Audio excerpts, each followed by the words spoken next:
C'est une mélancolie profonde, l'éternel appel du large qui, telle une force irrésistible, pousse Ishmaël loin des rives familières. Quand l'âme se sent prise d'une fièvre d'aller en mer, quand le cœur s'assombrit face à la terre, l'océan, grand linceul du monde, devient l'unique remède. C'est ainsi que, l'âme lourde d'une mélancolie universelle, il cherche un refuge dans l'immensité salée, échappant à la terre pour se jeter dans l'étreinte tumultueuse de la mer. New Bedford, cité de marins et de baleiniers, révéla à Ishmaël l'âpre réalité du monde maritime. Dans les ruelles obscures et les auberges enfumées, il rencontra Queequeg, le harponneur cannibale, dont le corps tatoué racontait des histoires de contrées lointaines et de rituels oubliés.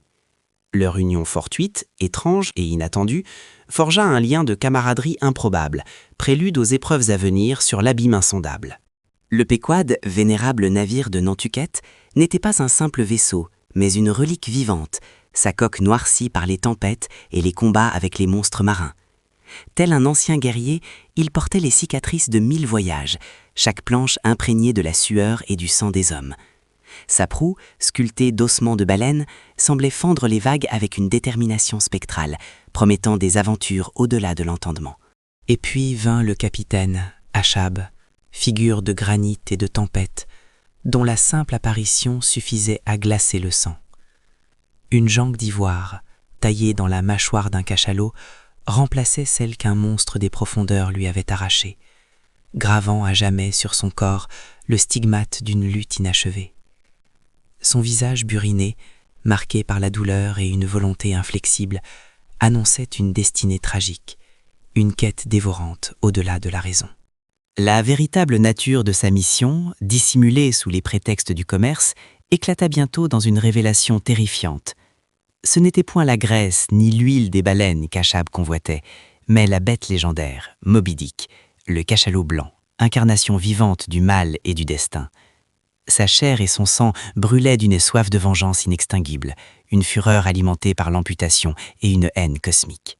Sur le pont principal, au milieu du roulis de l'océan, Achab prononça son serment impie, sa voix résonnante avec la puissance d'un oracle. Il brandit une pièce d'or espagnole, clouée au mât comme un trophée pour le premier qui apercevrait le monstre blanc, transformant l'équipage en instrument de sa propre fureur. Les hommes, hypnotisés par son regard et la promesse de gloire et de vengeance, furent enrôlés dans cette chasse démoniaque. Les jours s'étiraient, longs et monotones, sous l'implacable soleil des tropiques et les ciels orageux des mers australes. Chaque lever et coucher de soleil voyait l'horizon vide, l'attente devenant une entité palpable, lourde d'angoisse et d'espérance. Le navire, tel un oiseau de proie, scrutait l'immensité bleutée, chaque vigie guettant la moindre ondulation, le moindre souffle trahissant la présence insaisissable de la bête.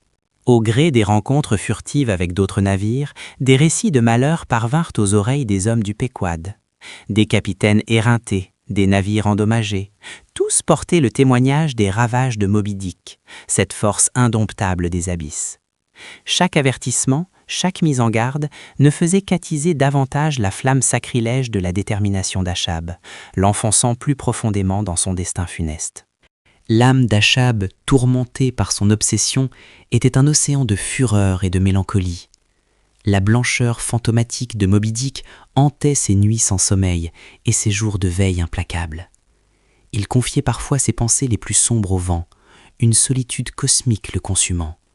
Sa volonté, dure comme l'acier, l'isolait du monde, le rendant un avec la mer et son adversaire, une figure tragique et démesurée. Les cieux eux-mêmes semblaient conspirer, envoyant des signes et des présages funestes. Des feux de Saint-Elme dansaient sur les mâts, des orages éclataient avec une violence inouïe, et les albatros, messagers du destin, planaient avec une gravité sinistre.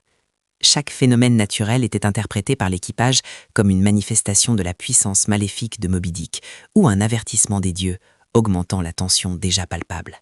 Soudain, un cri perça l'air salin, vibrant d'une terreur sacrée. « Baleine blanche! Moby Dick !» La bête légendaire, spectrale et majestueuse, jaillit des profondeurs, sa blancheur immaculée contrastant violemment avec l'azur sombre des eaux.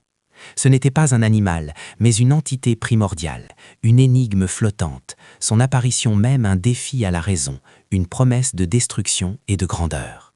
L'appel à la chasse résonna, primitif et frénétique. Les baleinières furent mises à l'eau avec une rapidité furieuse, fendant les vagues sous la poussée des rames. Achab, posté dans sa propre embarcation, la rage au cœur, poursuivait sa némésis avec une ardeur démoniaque. La mer devint un vaste champ de bataille, où l'homme, minuscule face à l'immensité, engageait son âme dans un duel à mort avec la force brute de la nature. Malgré les dangers, les mâchoires claquant et les coups de queue déchirants, Achab ne fléchit point. Sa volonté, forgée dans l'enfer de son obsession, était plus dure que le diamant. Chaque échec, chaque échappatoire de la baleine blanche ne faisait qu'intensifier sa fureur, la transformant en une force démesurée, quasi divine. Il était l'incarnation de la poursuite éternelle, un Prométhée enchaîné à sa propre damnation.